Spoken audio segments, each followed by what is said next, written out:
The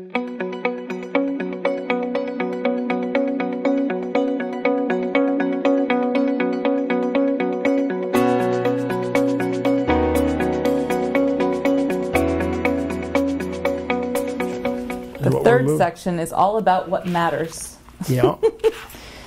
It's about leadership and building and relationships. So let's talk about leadership matters first.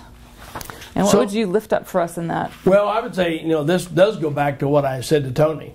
The last section was about you have to recreate a culture, an outwardly focused culture in the last section. And the only way you create new culture at a church is leadership's everything. You're only going to change the culture as you change individuals. So I've often said you can't grow a church but how many leaders you have. So if you have one leader, you're not going to get very big. If you have 5 leaders, you're going to be able to get bigger. If you've got 100 leaders, you're going to get really big. Leadership is the key.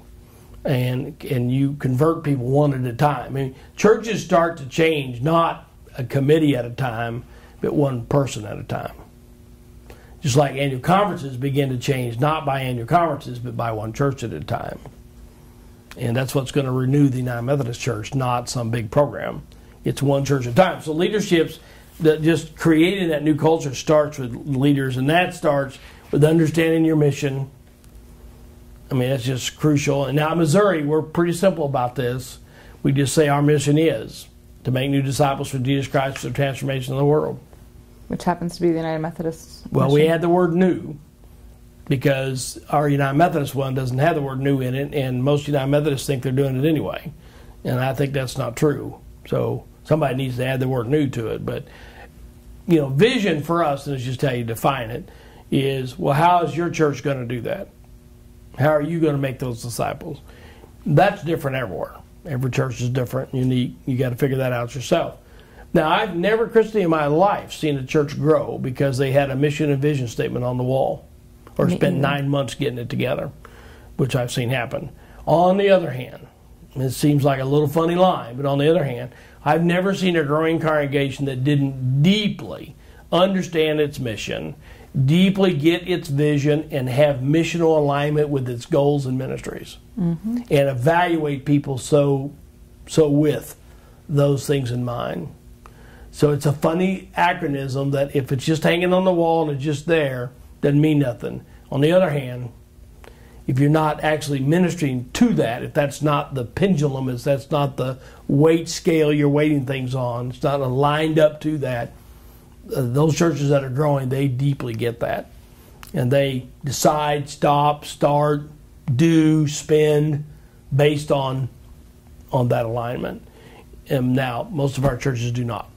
They just do things because they like it or they don't like it. I mean, that's how we do it in the United Methodist Church. We like it, we don't like it. Or it's in the middle someplace.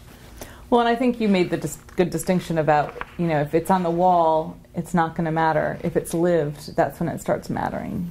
It has to be lived, and that's not simple. Because most we're used to it being on the wall. And so that chapter has lots of, in fact, this whole back section really has not a new idea in it. It's a whole bunch of stuff about how to help change your culture and lots of little ideas. I mean, it's just chock full of little ideas that might help your church be more of an outwardly focused church. But my experience as I thought about them is, as I go around the country, though they're not new ideas, we're still not doing them. We have Fran in here, for instance. Friend, what is it, relative, acquaintance, neighbor? Yeah, friend. Neighbor, friend. That's not new. My gosh, that's been around my entire ministry. We're still not doing it. It's still a great thing. It works if you work it. So most of what you got in the back section here is about changing your culture from inwardly focused to outwardly focused with a bunch of little ideas to try. May not work in your place, but try something in your church. So for all 3 of the last chapters, that's what would be your advice, is to try it. Get it off the wall, off the page, and into reality. Try it. Try something here. Oh, and maybe 10 other things that are not here. I mean, there's nothing earth-shattering in what we've done in the last thing.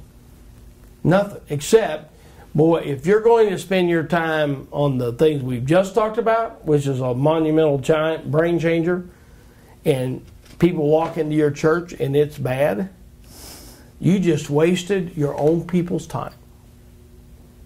So it is crucial that somebody has to be able to walk into at least a above average, competent, compelling. That's my new words today, is competent and compelling congregation. Because I had a DS this year say to me, I just don't understand. And it's really about this chat. I just don't understand. I got this church. The worship's fine. The preaching's fine. It's a nice building. These are really nice people. The pastor doesn't cause any trouble. The pastor doesn't. You just never go to bed thinking, oh, that pastor's going to have trouble. And yet, the church declines a little bit every year. It's in suburbia. The area's not declining. There's other churches around it growing. And he's like, I don't understand. And I said, well, and I've been to church there once. It was fine. It was nice. But it wasn't compelling. I mean, if you're used to it, for my mother, it was fine. It'd be probably fine for me. I probably could do it. But it's not going to compel somebody who's never done this. It's not going to compel my children. It's not compelling. And there's a difference. And so our pastors, it was fine. And you've heard those sermons. They're just fine. Mm-hmm. So this whole back thing is, friends, if it's not compelling, you're probably going to hang on to the folks you got, but it isn't going to get the folks you were hoping for, the younger, more diverse people coming into your door, if it's just fine. We have a lot of churches, by the way, are fine. They're just fine.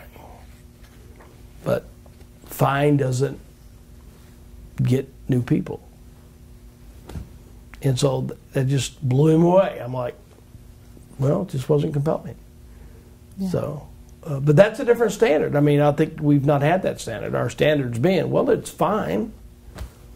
Nothing wrong here, nothing egregious, nothing. And I've been in some of them that's egregious and horrible and hostile to new people. All kinds of things going on. Been in those. But a lot of our churches are fine. They're nice churches, but that's not enough in a non-church culture. It has to be compelling, competent, and those are my two new words. And that's what that last section is trying to get after is to get.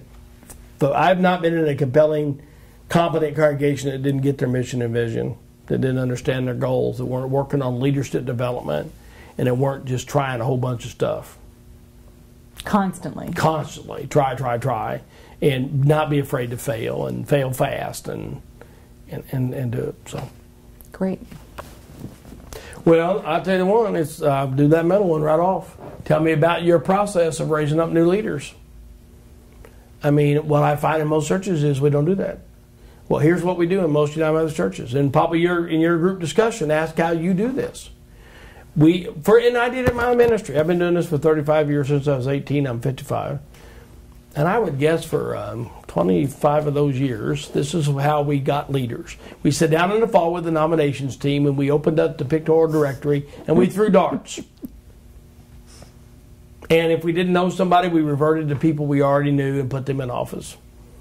And no idea whether these people could do it, no training, no nothing. And we often led with, well, this won't take any time. Right? Right. Well, friends, what has that got us? And it's only been the last 10 years of my life that I really realized, and really Doug Anderson helped me realize it, you have got to have a system for raising up leaders. You have got to intentionally do it. You got to spend time doing it. If you're in a larger church, a third of my time is about identifying, training, and investing time in leaders. And it's typically, in my opinion, not these spiritual inventory things, which typically, for me, ended up being just another tool to fill slots. It's about actually spending time with these folks and learning 21st century leadership tools for the church. And I've even had some really great business competent corporate people, and then they tried to transpose their leadership into the life of the church and got enormously frustrated because it's not for profit people, same way. You would think, oh, I've led a not-for-profit, therefore. Well, yeah, sort of, but not. The church is its own animal, and it requires its own 21st century leadership development. And now, if you've come out of a not-for-profit, you got a head start. You know some things. If you come out of the business world as a competent leader, man, great, there's some stuff we can learn. But there's some things you got to learn. And usually through apprenticeship. Usually through church. Apprenticeship. In fact, I'm not sure if everything ought not be apprenticeship, including our seminary training, but that's another topic. So I would say, what ways are you raising up leaders at your church? Or is it the old-fashioned way of let's get out the pictorial directory in the fall with a nominations committee and hope these are the people that can do it?